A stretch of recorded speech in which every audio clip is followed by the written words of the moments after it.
Hello everyone, good morning. स्वागत है आप सभी का ऑनलाइन स्टडियो में। तो आज हमारे पास है एक बहुत ही इंपॉर्टेंट टॉपिक जहां से हमेशा हर एग्जाम्स में 1 से 2 प्रश्न पूछे जाते रहते हैं। तो काफ़ी कमेंट भी आ रहा था इसके रिगार्डिंग कि इस टॉपिक को जल्दी से कंप्लीट कराएं, प्रमुख संविधान संशोधन। तो हम जानते हैं कि संविधान संशोधन से रिलेटेड हर एग्जाम्स में एक प्रश्न आपको देखने को मिलेगा। तो इस वीडियो में अब तक जितने भी संशोधन किए जा चुके हैं वो हम कवर करने वाले हैं। थोड़ा सा वीडियो लंबा होगा लेकिन बहुत ज़्यादा इंफॉर्मेटिव है, तो वीडियो के साथ एंड तक बने रहिए। देखिए, सबसे पहले हम सभी लोग जानते हैं कि संविधान में जो संशोधन होता है वो आपका 368 के तहत किया जाता है। संविधान में संशोधन 368 अनुच्छेद के तहत होता है। दक्षिण अफ्रीका के संविधान से इसको ग्रहण किया गया।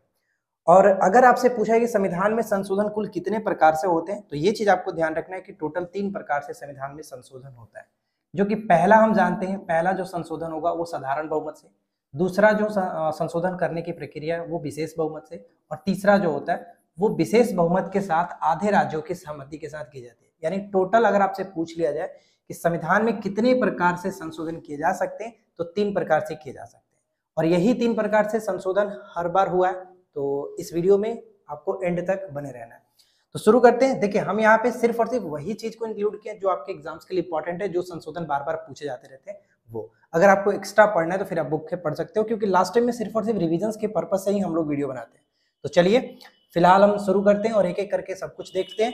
इस वीडियो में सिर्फ और सिर्फ आपको हम थ्योरेटिकल फॉर्मेट में सब कुछ बता देंगे, और इसका नेक्स्ट वीडियो जो हम लाएंगे जिसमें आपको प्रैक्टिस के लिए क्वेश्चंस दे देंगे।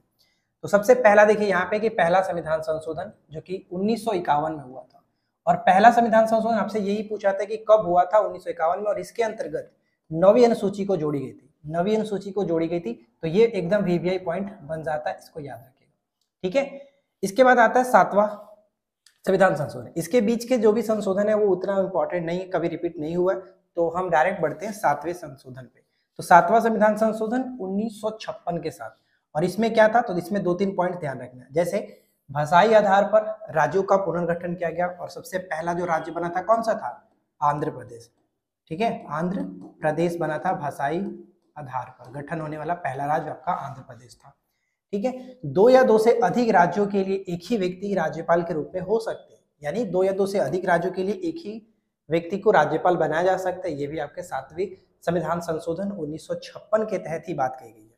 इसके बाद 7वें संशोधन अधिनियम ने संसद को 2 या 2 से अधिक राज्यों या फिर केंद्र शासित प्रदेशों के लिए एक सामान्य उच्च न्यायालय स्थापित करने के लिए अधिकृत किया है। यानी इसी के अंतर्गत 2 या 2 से अधिक राज्यों के लिए एक ही उच्च न्यायालय होगा, ऐसा प्रावधान भी इसमें किया गया है। ठीक है, अलग अलग भी हो सकता है, लेकिन 2 या 2 से अधिक के लिए भी हो सकता है। इसके बाद आते हैं हम लोग आगे। अब इसमें क्या है, देखिए 9वां संविधान संशोधन। तो 9वें संविधान संशोधन 1960।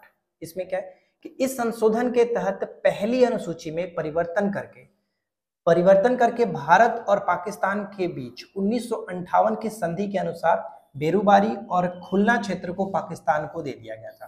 तो देखिए, ये इंपॉर्टेंट रहेगा कि बेरूबारी और खुलना क्षेत्र को किस संविधान संशोधन के तहत पाकिस्तान को जो कि लौटाया गया था, दिया गया था। तो ये आपका 9वां संविधान संशोधन 1960। 1960 के साथ आपको एक चीज और याद आ रहा होगा, कल के अगर आपने वीडियो देखा होगा तो भारत और पाकिस्तान के बीच जो सिंधु समझौता हुआ था, सिंधु जल संधि, वो भी आपका हुआ था 1960 में। ठीक है, 1960 में ही, सितंबर 1960। तो ये आपको ध्यान रखना है, राइट। अगला देखिए 10वां संविधान संशोधन 1961। 10वां संविधान संशोधन 1961, इसके अंतर्गत दादर एवं नागर हवेली को भारत में शामिल किया गया था, इसके अंतर्गत। इसके बाद 12वां आता है जिसमें 1962 की बात करते हैं, तो गोवा, दमन और दीव को शामिल किया गया। देखिए, दादर और नागर हवेली जो है वो 10वां संविधान, जैसे कि क्या कह सकते हैं, 10 से 10 और 10 से दादर, तो ये थोड़ा सा याद रखने में कंफ्यूज नहीं होगा। और 12वां की बात करें तो गोवा, दमन और दीव, इन तीनों को शामिल किया गया था। 13वां की बात करते हैं 1962, तो नागालैंड को राज्य का दर्जा दिया गया 1962। तो ये इंपॉर्टेंट था। अब इसके बाद हमारा आगे बढ़ते हैं। देखिए, जहां पर बहुत ज्यादा रिपीटेड होता है वहां पर हम वीवीआई कर देंगे, तो बस आप वीडियो के साथ आखिरी तक बने रहिए, इससे बाहर तो कभी नहीं पूछा जाएगा। इसके बाद आता है 14वां संविधान संशोधन 1963। इसमें पुडुचेरी को भारत में शामिल किया गया, किसके अंतर्गत, 14वां। ठीक है, 15वां संशोधन 1963, इसमें क्या है कि उच्च न्यायालय के न्यायाधीशों की आयु को 62 वर्ष किया गया। ठीक है, 62 वर्ष की गई थी। 15वां संविधान संशोधन 1963 के तहत जो है वो उच्च न्यायालय के न्यायाधीशों की आयु को बढ़ा करके मतलब कि 62 वर्ष की गई थी, 60 से 62 की गई थी, ये ध्यान रखना है। 18वां क्या है, 18वां 1966 के अंतर्गत पंजाब और हरियाणा अलग राज्य बने। 21वां देखिए, ये सबसे इंपॉर्टेंट है अब तक, यहाँ पे भी याद रखिएगा। 21वां जो है ये इंपॉर्टेंट इसलिए है क्योंकि मूल संविधान में जो होते थे वो 14 ही भाषा थे, 14 भाषा थे, लेकिन सबसे पहले जो कि 15वां भाषा को जोड़ा गया था, सिंधी भाषा को 8वीं अनुसूची में शामिल किया गया 1967 में। तो ये आपका इंपॉर्टेंट हो जाएगा, 15वें भाषा के रूप में इसको जोड़ा गया था। ठीक है फ्रेंड्स, ध्यान रखना है। क्लियर। 22वां संविधान संशोधन 1969, इसमें क्या है कि असम से अलग करके मेघालय बनाया गया। इसके बाद देखिए हमारा बनता है 26वां संविधान संशोधन 1971। 26वां के अंतर्गत रियासतों के शासकों का जो कृषि पर्व होता था, मतलब कि अलग अलग उनकी जो उपाधियां होती थी, उसको समाप्त कर दिया गया 26वें संविधान संशोधन 1971 के द्वारा। राजाओं की जो विशेष उपाधियां हुआ करती थी उसको समाप्त कर दिया, इसी को कहा जाता है कृषि पर्स। ठीक है, कृषि पर्स। अगला है कि 27वां संशोधन, 27वां जो संविधान संशोधन है वो 1971 में हुआ था। इसके अंतर्गत मिजोरम और अरुणाचल को केंद्र शासित प्रदेश बनाया गया। इस तरह के तो सवाल कभी नहीं मतलब पूछे जाते हैं, लेकिन ये इंपॉर्टेंट है, कभी कभी आपको मतलब मिलाने के लिए मिल जाता है। ठीक है कि मिलाने के लिए कि 27वां किससे संबंधित है, 26वां किससे संबंधित है, तो ये इंपॉर्टेंट रहेगा उस वक्त 1971। अगला देखिए 31वां संविधान संशोधन 1973, 31वां। इसके अंतर्गत इसके द्वारा लोकसभा के सदस्यों की संख्या 525 से बढ़ाकर के 545 की गई थी। ठीक है, 525 से बढ़ाकर के 545 की गई, तथा लोकसभा में केंद्र शासित प्रदेशों का प्रतिनिधित्व 25 से घटा करके 20 किया गया था। तो ये ध्यान रखना है कि 525 से बढ़ा करके 545 किया गया और 25 से घटा करके 20 किया गया था। तो ये इंपॉर्टेंट रहेगा 31वां संविधान संशोधन 1973। ठीक है, क्लियर है। चलिए इसके बाद हमारा अगला स्लाइड देखिए। अगले स्लाइड पे आपको देखने को मिलेगा 35वां संविधान संशोधन। ये भी बहुत ज्यादा महत्वपूर्ण है, इसको याद रखिएगा, क्योंकि 35वां और 36वां दोनों इंपॉर्टेंट है। अब 35वां 36वां इसलिए इंपॉर्टेंट है क्योंकि 35वां पूछा से जाता है कि संविधान संशोधन में सिक्किम को सह राज्य का दर्जा, ये ध्यान रहेगा कि पूछा जाता है कि सिक्किम को सह राज्य का दर्जा किस संविधान संशोधन के द्वारा दिया गया। तो ऑप्शंस में दोनों रहता है 35वां 36वां, तो आपको 35वां टिक करना है क्योंकि सह राज्य का दर्जा है और यहाँ पे सिक्किम को भारत का में शामिल करके यानी पूर्ण राज्य का दर्जा यहाँ पे दिया गया था। तो ये थोड़ा सा याद रखना। ठीक है, तो 36वां संविधान संशोधन 1975 के द्वारा सिक्किम को भारत का एक पूर्ण राज्य का दर्जा दिया गया, जिसमें इसको 22वें राज्य के रूप में शामिल किया गया। अब आता है सबसे इंपॉर्टेंट 42वां संविधान संशोधन, जो कि जिसे हम लोग लघु संविधान के नाम से भी जानते हैं। लघु संविधान इसलिए कहते हैं क्योंकि ये अपने आप में एक छोटा सा संविधान माना जाए, इसके अंतर्गत बहुत सारे संशोधन किए गए जो कि हम एक एक करके देखने वाले और एग्जाम्स में बहुत ज्यादा रिपीटेड भी होता है। देखिए 42वें संविधान संशोधन के तहत संविधान में 10 मौलिक कर्तव्यों को भाग 4 में अनुच्छेद 51 के क में शामिल किया गया। यानी हम जैसे कि जानते हैं कि मौलिक कर्तव्य जो है सरदार स्वर्ण सिंह समिति के अनुशंसा पर पूर्व सोवियत संघ से ग्रहण करके की गई थी और इसमें 10 मौलिक कर्तव्यों को जोड़ा गया था। और जबकि हम जानते हैं कि अभी वर्तमान में टोटल 11 मौलिक कर्तव्य, जो 11वां था वो 86वें संविधान संशोधन के द्वारा जोड़ा गया, लेकिन 42वें के द्वारा सिर्फ और सिर्फ 10 मौलिक कर्तव्यों को जोड़ा गया था भाग 4 के क के अंतर्गत। भाग 4 में नहीं, भाग 4 के क होगा यहाँ पे, भाग 4 के क के अंतर्गत अनुच्छेद 51 में शामिल किया गया। संविधान को न्यायिक परीक्षण से मुक्त कर दिया गया था, यानी संविधान को न्यायिक परीक्षण से बाहर रखा गया। तो ये इंपॉर्टेंट है। अब इसके बाद देखिए, इसके बाद हमारा आता है लोकसभा और विधानसभा की अवधि को 5 वर्ष से बढ़ा करके 6 वर्ष कर दिया गया था। यानी यहाँ पे आप ध्यान रखेंगे क्या कह रहा है कि लोकसभा और विधानसभा की जो अवधि होती थी, अभी वर्तमान में 5 वर्ष होता है, लेकिन पहले क्या होता है कि पहले भी 5 वर्ष था, 5 वर्ष से बढ़ा करके 6 वर्ष किया गया था। बाद में इसको फिर से वापस 5 वर्ष पे लाया गया। आगे हम देखेंगे सभी विधानसभा एवं लोकसभा के सीटों की संख्या को इस शताब्दी के अंत तक 1999 तक स्थिर कर दिया गया। संविधान की प्रस्तावना में 3 शब्द जोड़े गए थे। पहला जो कि प्रस्तावना में और आखिरी संशोधन जो है वो यही हुआ है 42वां संविधान संशोधन। समाजवादी, धर्मनिरपेक्ष और एकता और अखंडता जो शब्द है इसको जोड़ा गया था। इस समय पहली बार और अभी तक एकमात्र ही संविधान की प्रस्तावना में संशोधन किया गया। ये भी जस्ट मैंने आपको बताया। सभी नीति निर्देशक तत्वों को मूल अधिकारों पर सर्वोच्चता सुनिश्चित की गई थी इसी के द्वारा। ये प्रश्न बहुत रिपीट हुआ है तो ध्यान रखेंगे। अगला देखिए, इसमें हमारा अगला जो है वो क्या कह रहा है कि इस संशोधन में यह भी निर्धारित किया गया कि किसी भी केंद्रीय कानून की वैधता के लिए सर्वोच्च न्यायालय और राज्य के कानून के लिए उच्च न्यायालय ही परीक्षण कर सकता है। ठीक है। इसके बाद 42वें संविधान संशोधन में वन संपदा, शिक्षा, जनसंख्या नियंत्रण आदि विषयों को राज्य सूची से समवर्ती सूची में शामिल किया गया। इसमें आपका एक मापतौल भी आता है। ठीक है।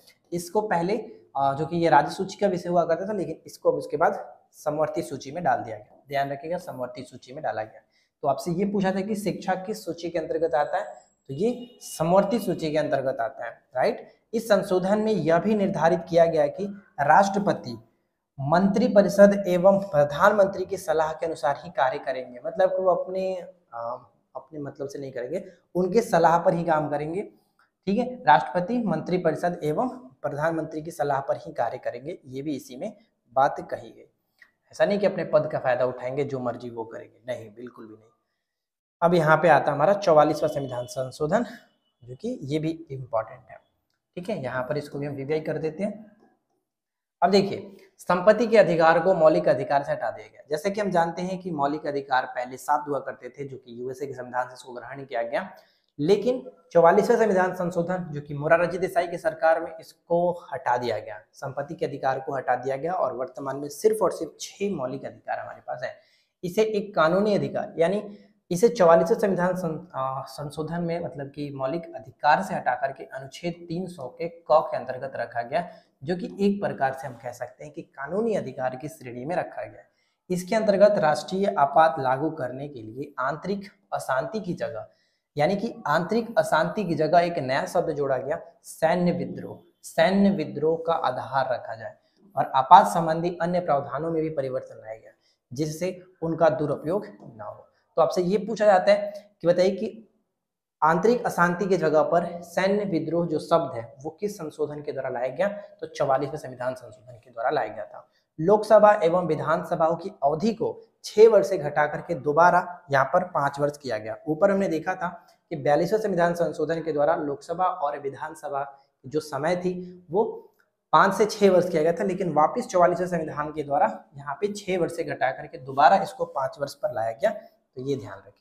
सर्वोच्च न्यायालय को राष्ट्रपति और उपराष्ट्रपति के चुनाव संबंधी विवादों को हल करने की अधिकारिकता प्रदान की गई। किसको, तो सर्वोच्च न्यायालय को। और ये किसके अंतर्गत होता है, आर्टिकल 71 आपने पढ़ा होगा। ठीक है। आर्टिकल 71 अभी हाल ही में एक मूवी आई हुई है, IB 71, ये भी इंपॉर्टेंट है। अब IB मतलब इंटेलिजेंस ब्यूरो वाला नहीं है, वो इंडिया बांग्लादेश करके है, इंडिया बांग्लादेश 71, जो कि बहुत इंपॉर्टेंट मतलब बहुत अच्छा है मूवी, आप जाकर के इसको देख सकते हो। चलिए फिलहाल हम बढ़ते हैं इसके नेक्स्ट स्लाइड पे, और यहाँ पे देखिए इसमें हमें और क्या जानने को मिलता है। अब आता है 52वां संविधान संशोधन, जो भी बार बार रिपीट होता रहता है। 52वां संविधान संशोधन 1985, इसमें तीनों याद रखना है, दल बदल विरोधी कानून से संबंधित है और 10वीं अनुसूची से संबंध रखता है। 10वीं अनुसूची से संबंध रखता है। ठीक है, अनुसूची से संबंध रखता है, ये याद रखिएगा। 55वां संविधान संशोधन 1986, इस संशोधन के तहत अरुणाचल प्रदेश को राज्य का दर्जा दिया गया। 1986 55वां जो है वो अरुणाचल प्रदेश, ध्यान रखिए, अरुणाचल प्रदेश को यहाँ पर राज्य का दर्जा दिया गया। 56वां संविधान संशोधन 1987, इस संशोधन के तहत गोवा को भारत के राज्य के रूप में दर्जा दिया गया तथा दमन और दीव को केंद्र शासित प्रदेश के रूप में रहने दिया गया। ठीक है फ्रेंड्स, तो ऊपर हमने देखा था ना, तो ये इंपॉर्टेंट आपका रहने वाला है। जैसे कि 12वां हमने संविधान संशोधन देखा था, जिसके अंतर्गत गोवा और दमन दीव को भारत में शामिल किया गया, लेकिन यहाँ पे गोवा को राज्य के रूप में दर्जा 56वां संशोधन 1987 और दमन और दीव को जो कि केंद्र शासित प्रदेश ही रहने दिया गया। तो ये याद रखना है। 61वां, ये बहुत इंपॉर्टेंट है, 61वां संविधान संशोधन 1989, इसके अंतर्गत क्या है, इसके अंतर्गत ये है कि संविधान संशोधन के तहत मतदान की आयु सीमा 21 वर्ष से घटा करके 18 वर्ष कर दी गई थी। 21 वर्ष से घटा करके 18 वर्ष कर दी गई थी, किस संशोधन के द्वारा, 61वें संविधान संशोधन 1989। ये बहुत ज्यादा महत्वपूर्ण है, तो आप इसको अच्छे से याद रखेंगे। आगे बढ़ते हैं, अगले स्लाइड में देखिए क्या है। नेक्स्ट स्लाइड में हमें देखने को मिलेगा 65वां संविधान संशोधन। अब इसमें क्या मिलता है, तो 65वें संविधान संशोधन 1990, 65वें संविधान संशोधन के तहत अनुच्छेद 338 में संशोधन करके अनुसूचित जाति और अनुसूचित जनजाति यानी एससी और एसटी के आयोग का गठन किया गया, व्यवस्था की गई थी। ठीक है, आयोग के गठन की व्यवस्था की गई थी किसके अंतर्गत? 65वें संविधान संशोधन के तहत। कब था ये? आपका 1990 था। राइट। इसके बाद है 69वां संविधान संशोधन 1991। इस संविधान संशोधन के तहत दिल्ली को राष्ट्रीय राजधानी क्षेत्र एनसीआर बनाया गया तथा दिल्ली संघ राज्य क्षेत्र के लिए विधान और मंत्री परिषद का भी प्रावधान किया गया था। यानी दिल्ली को राष्ट्रीय राजधानी का दर्जा किस संशोधन के द्वारा? 69वें संशोधन 1991 के द्वारा। ठीक है। इसके बाद 70वां संविधान संशोधन 1992। इस संशोधन के तहत दिल्ली और पुडुचेरी, ध्यान रहेगा, दिल्ली और पुडुचेरी को राज्य क्षेत्र के विधान सदस्यों को भारत के राष्ट्रपति के निर्वाचन मंडल में शामिल किया गया। तो भारत के राष्ट्रपति के निर्वाचक मंडल में हम जानते हैं कौन कौन शामिल होते हैं। तो पहला जो कि दोनों सदनों के सिर्फ और सिर्फ निर्वाचित सदस्य शामिल होते हैं। ठीक है, दोनों सदनों के निर्वाचित सदस्य। उसके बाद विधानसभा के जो भी निर्वाचित सदस्य होंगे वो शामिल होंगे। दिल्ली और पुडुचेरी के विधानसभा के सदस्य इसमें, सदस्य मतलब निर्वाचक सदस्य इसमें शामिल होते हैं।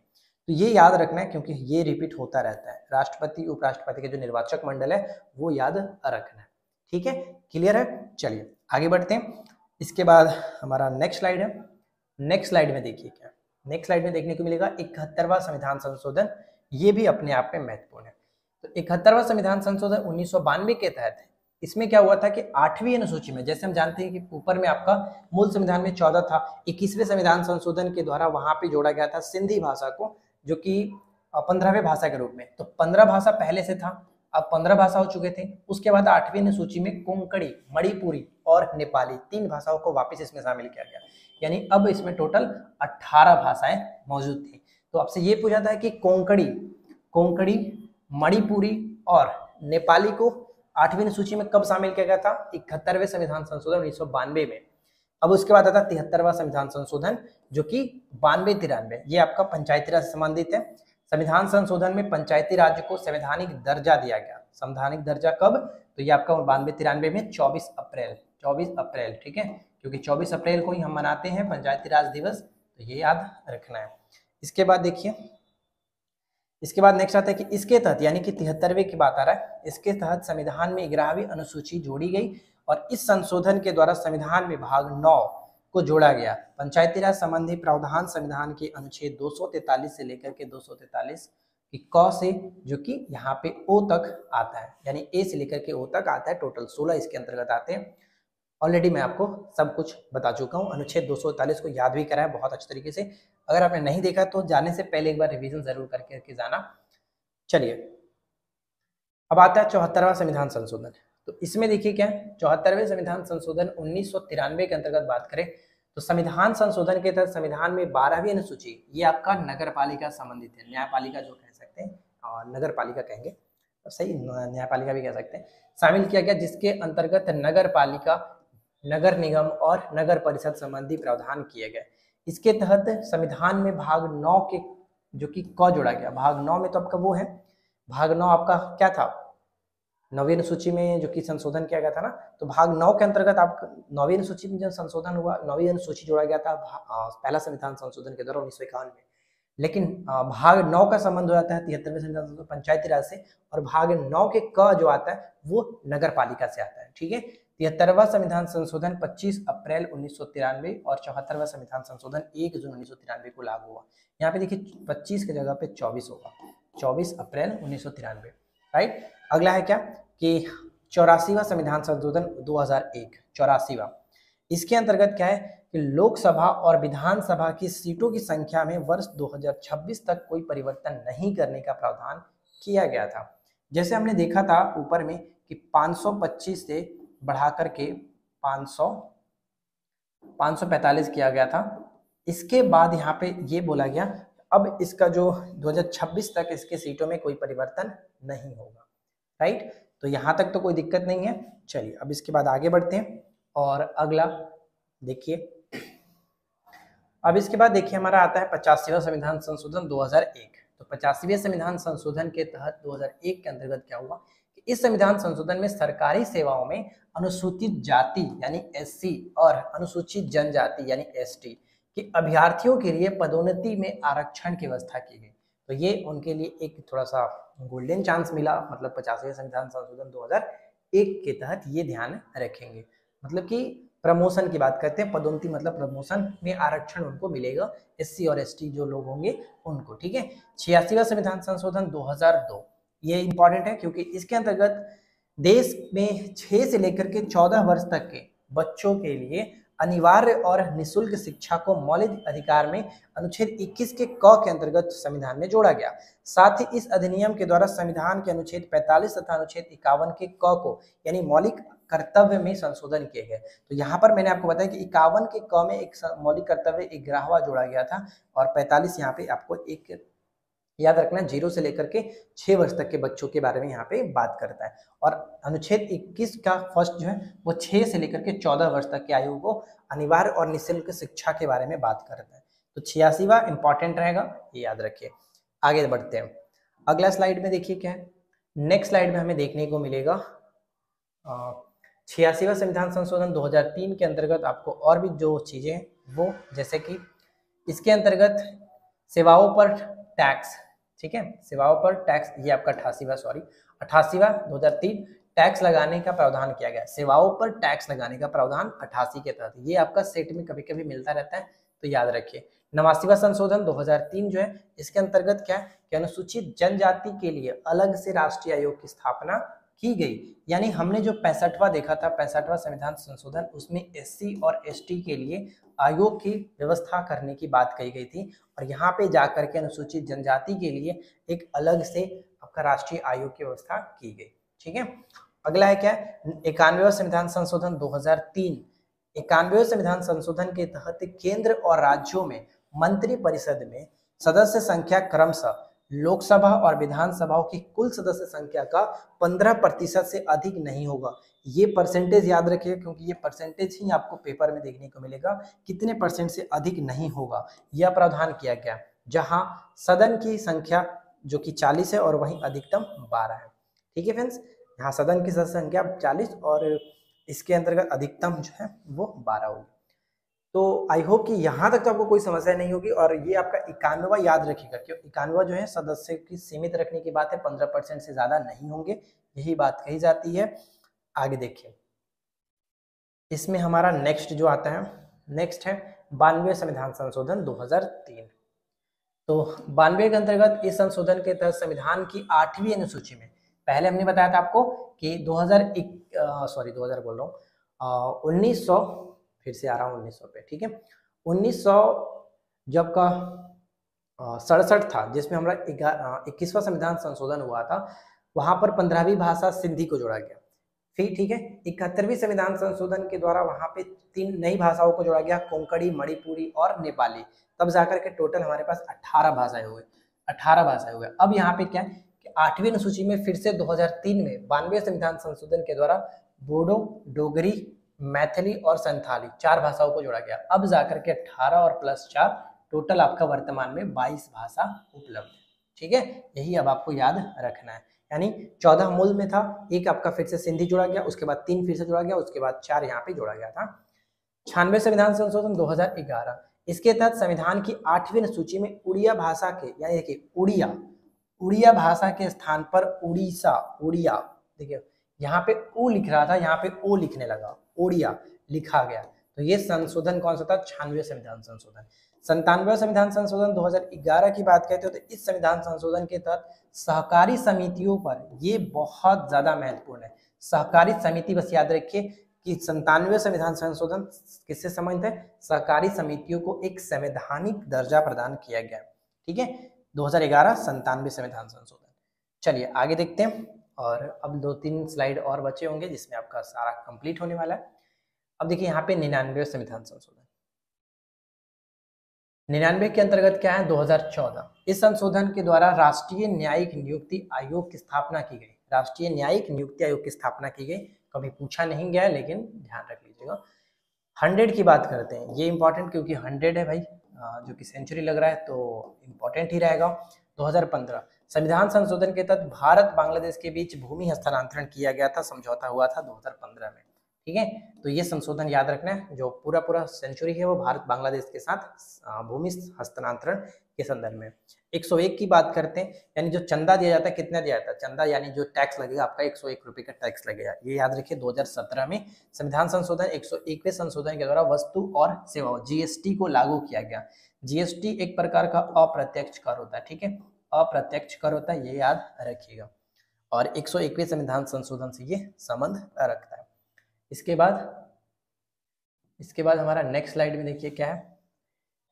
देखिए यहाँ पे ध्यान दीजिएगा, 102वां संविधान संशोधन क्या है 2018 के संदर्भ में अगर हम बात करें तो इस संविधान संशोधन के तहत अनुच्छेद 338 के ख को जोड़ा गया, जिसमें राष्ट्रीय पिछड़ा वर्ग यानी ओबीसी को संवैधानिक दर्जा दिया गया। हम आगे जानते हैं, ऊपर हमने आपको बताया था कि 89वां संविधान संशोधन के तहत एससी और एसटी जो था उसको एक आयोग का गठन किया गया था। तो एससी जो था वो 338 और एसटी जो था वो 338 के क के अंतर्गत। ठीक है, अब यहाँ पे जो आया बात 102वां संविधान संशोधन 2018, इसमें आपका एक नया जोड़ा गया ओबीसी को 338 के बी के अंतर्गत रखा गया था। यही बात यहाँ पे कही जा रही है, 338 के ख को जोड़ा गया। तो आई होप कि ये चीज क्लियर हो गया होगा आपका। 338 और 338 का ए जो था वो 89वें संविधान संशोधन के द्वारा, जबकि ओबीसी को नया एक दर्जा मिला, एक आयोग का गठन हुआ 102वें संविधान के संशोधन के द्वारा। राइट, क्लियर है सब कुछ। चलिए आगे देखिए, 103वां संशोधन जो है वो 2019 के साथ किस संशोधन यानी के तहत आर्थिक रूप से, यहाँ पे देखिए बात की जा रही है, यानी कि इस संविधान संशोधन 103वें के द्वारा ईडब्ल्यूएस 3 लेटर भी है, तो ईडब्ल्यूएस याद रखिए। अब वहां पर मत करना कि जीएसटी भी तो 3 लेटर है। तो जीएसटी मैंने आपको बताया कि 101 रुपए यहाँ पे आपका चंदा के तौर पे रुपए की बात आता है, मतलब पैसे की बात है, जीएसटी पैसे की बात है, तो 101 चंदे के फॉर्मेट में याद रख लीजिए। ईडब्ल्यूएस 10% आरक्षण की व्यवस्था की गई, जिसे हम ईडब्ल्यूएस के नाम से जानते हैं। ठीक है, 104वां देखिए क्या, संविधान संशोधन 2019, इसके अंतर्गत है कि इस संशोधन द्वारा लोकसभा और विधानसभाओं में अनुसूचित जाति और जनजाति वर्ग के लिए आरक्षण को 10 वर्ष यानी 2030 तक बढ़ा दिया गया। तो यहाँ तक आपको याद रखना है। ये सब कुछ मिलाकर के आपका बस आज हमारे पास इतने सारे स्लाइड बनते हैं, और आई होप कि फ्रेंड्स ये वीडियो आपके लिए हेल्पफुल रही होगी। देखिए, संविधान संशोधन से रिलेटेड सारे पॉइंट्स को हमने यहाँ पे कवर किया। उम्मीद है कि वीडियो आपके लिए हेल्पफुल रही होगी। वीडियो पसंद आया हो तो लाइक एंड शेयर करिएगा। चैनल पे पहली बार है सब्सक्राइब करके नोटिफिकेशन बेल आइकन कॉल पे सेट कर लीजिएगा। और अगर आपको ये चीज़ समझ में आ गया हो तो अगर आप चाहेंगे तो इसका एमसीक्यू फॉर्मेट आपको प्रोवाइड करा देंगे ताकि आप रिविजन कर सको। तो आप जल्दी से कमेंट करके नीचे बताइए कि क्या आप लोगों को इसका एमसीक्यू फॉर्मेट चाहिए, क्यूज आप लगाना चाहते हैं कि नहीं लगाना चाहते हैं। ठीक है, तो बस आज की इस वीडियो में इतना ही। मिलते हैं हम लोग नेक्स्ट क्लास में किसी नए टॉपिक के साथ। Thanks for watching, keep learning, have a good day.